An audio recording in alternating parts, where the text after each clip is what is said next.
सीता जी की उत्पत्ति कैसे हुई और उनका सीता नाम कैसे पड़ा। जिस समय त्रेता युग में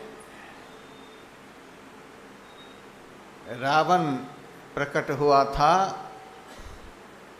रावण के अत्याचार से संपूर्ण संसार के लोग आतंकित हो रखे थे। रावण धरती पर के सारे राजाओं को जीत लिया था, आसमान के देवताओं को भी जीत लिया था, धरती के नीचे के भी समस्त लोगों को जीत लिया था। सब उनके पास कर चुकाने के लिए जाया करते थे, सब उनके अधीन में थे। एक दिन रावण ने अपने अनुचरों से पूछा कि मेरे अधीनस्थ जितने राजे महाराजे हैं सब नियम पूर्वक कर दे रहे हैं कि नहीं दे रहे हैं।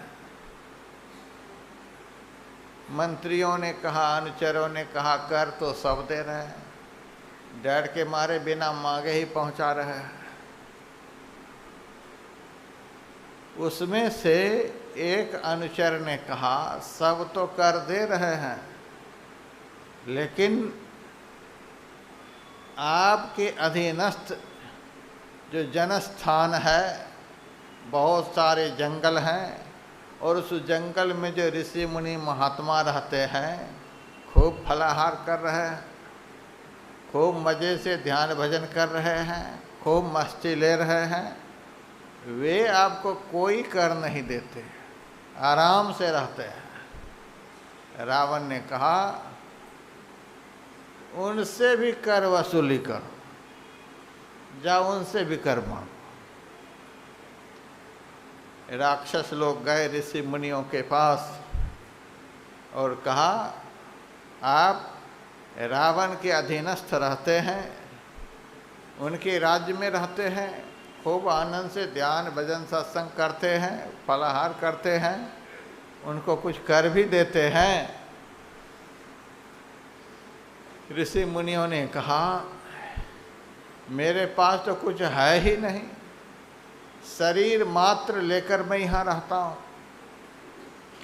आजकल के महात्मा की तरह बैंक बैलेंस तो है नहीं, धन दौलत तो मेरे पास है नहीं, केवल शरीर मात्र है, तो मैं कर कहाँ से दूँ। वापस चला गया। रावण ने कहा कर मांगा, अनुचरों ने कहा कर तो मांगा, लेकिन ऋषि मुनियों के पास कर देने के लिए तो कुछ है नहीं, केवल शरीर मात्र है, वह क्या देगा आपको।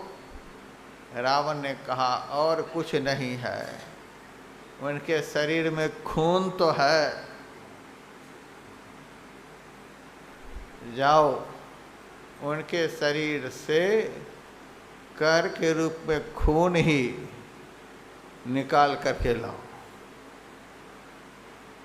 रावण का अनुचर जंगल गए और ऋषि मुनियों के पास जाकर कहने लगे कुछ भी नहीं है आपके पास, या ठीक है लेकिन शरीर में खून तो है, कर के रूप में आप लोग खून ही दीजिए।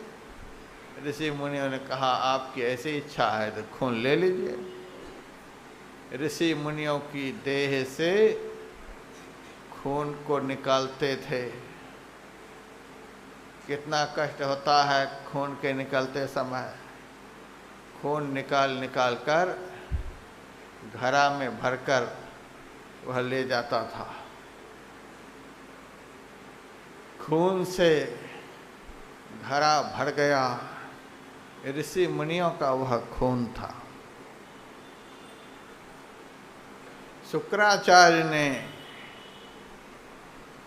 रावण से कहा दुष्ट रावण, ऋषि मुनियों के खून से घड़ा भर कर यहाँ रखे हो, यह घड़ा जहाँ रहेगा वहाँ का सत्यानाश हो जाएगा।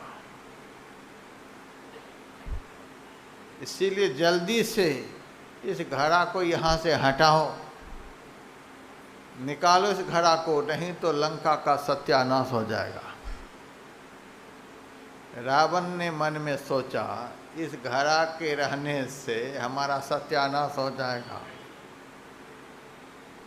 इस घड़ा को कहाँ मैं ले जा कर के रखूं।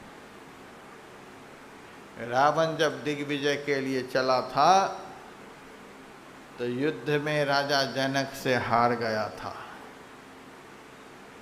उसके मन में था, मैं युद्ध में तो राजा जनक से हार गया, वह हमारे लिए हमसे भी प्रबल शत्रु है, क्यों न उसी का सत्यानाश करा दो।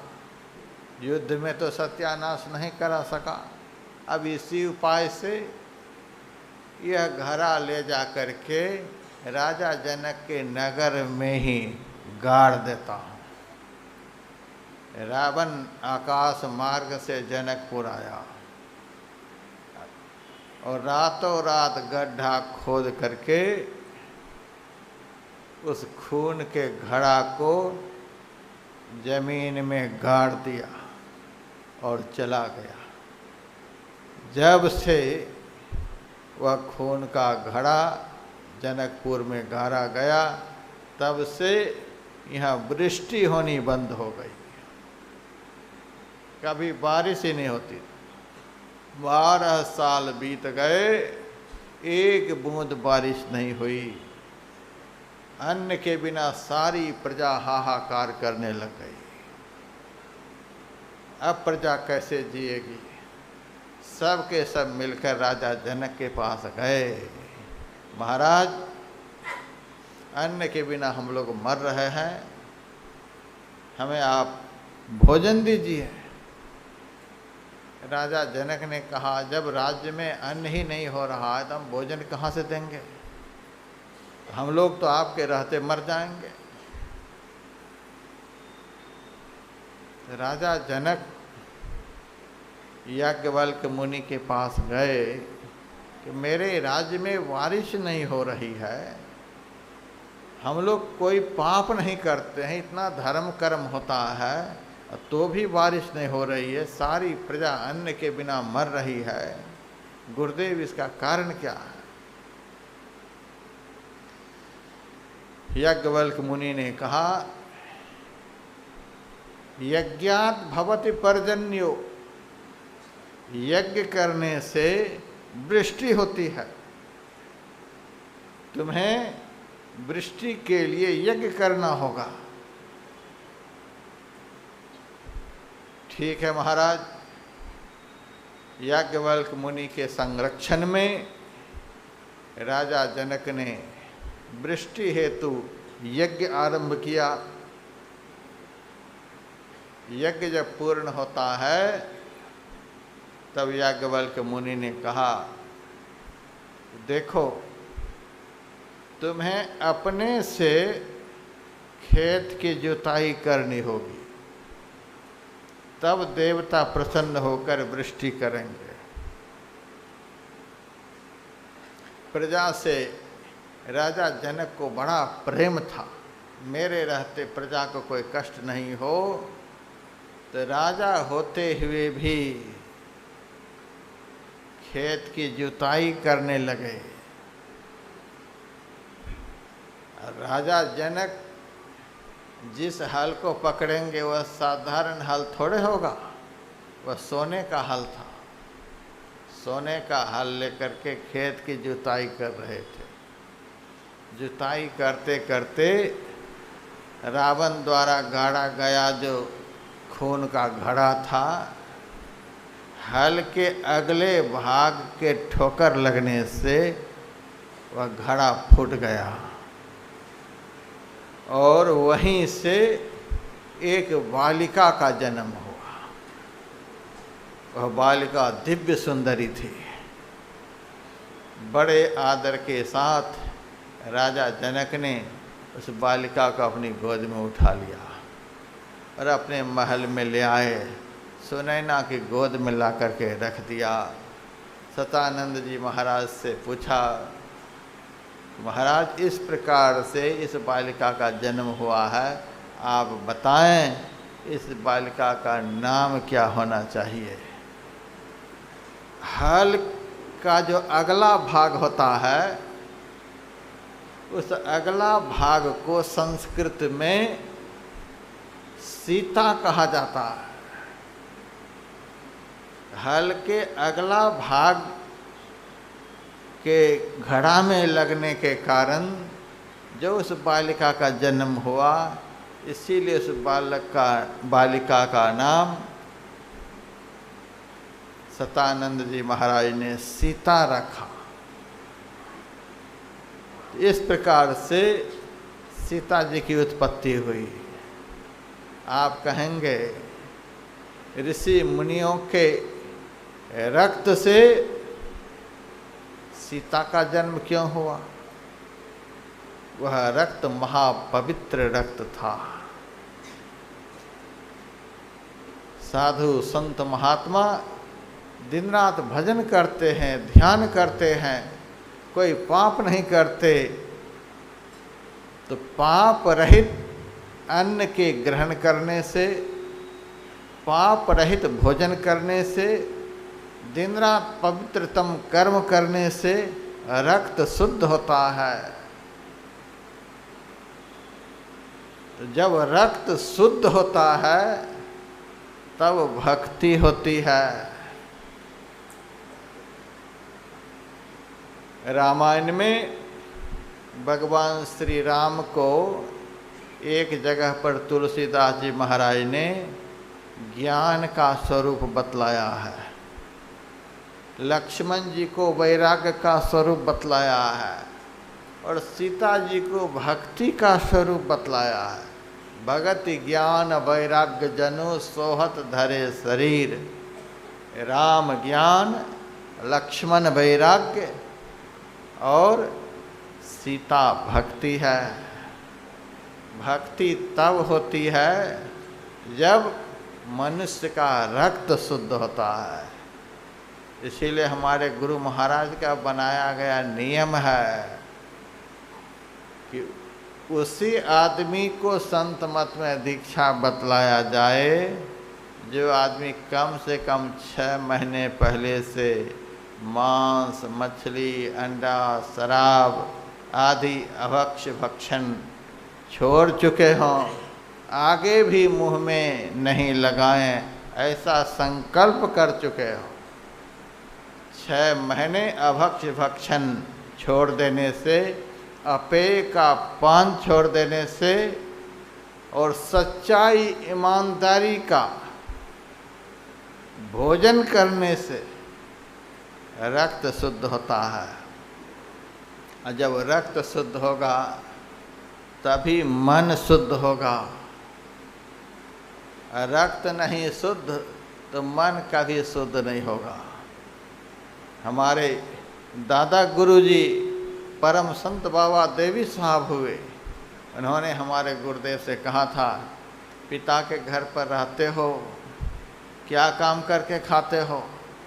गुरुदेव ने कहा, पिता ने कोई काम दिया ही नहीं, कोई काम करने देते नहीं, कहते तुम्हारे पास क्या कमी है, नौकर से काम कराओ, तुम अपना ध्यान भजन करो।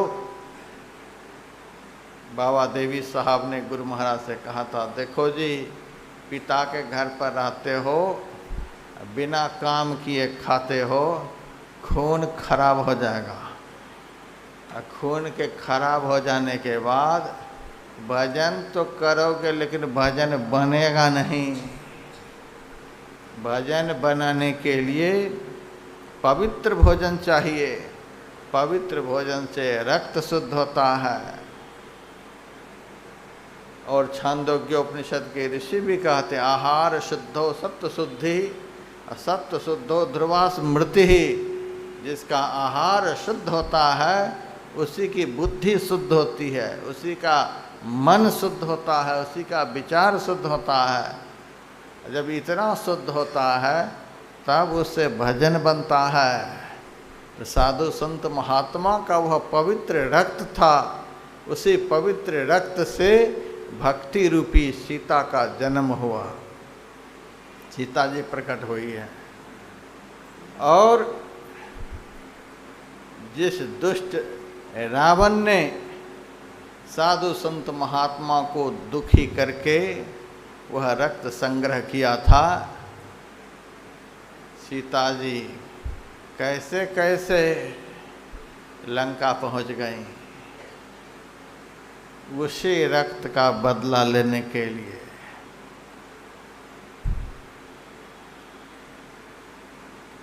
ऐसे साधु संत महात्मा के रक्त का इस दुष्ट ने संचय किया है, इस दुष्ट का सत्यानाश करना चाहिए। और लंका जा कर के जब तक कि सारे राक्षसों का सत्यानाश नहीं करा दिया तब तक सीता जी वहाँ से निकली नहीं। हनुमान जी तो कह रहे थे माता तो हमारी पीठ पर बैठ जा, चल मैं अभी लेकर के चलता हूँ। सीता जी कहती नहीं, जिस लिए मैं यहाँ आई हूँ वह काम अभी बना कहाँ, मैं तो इस पापी का सत्यानाश कराने के लिए आया, जब इसका सत्यानाश होगा तभी मैं यहाँ से जाऊँगी। इस प्रकार से सीता जी की उत्पत्ति हुई है।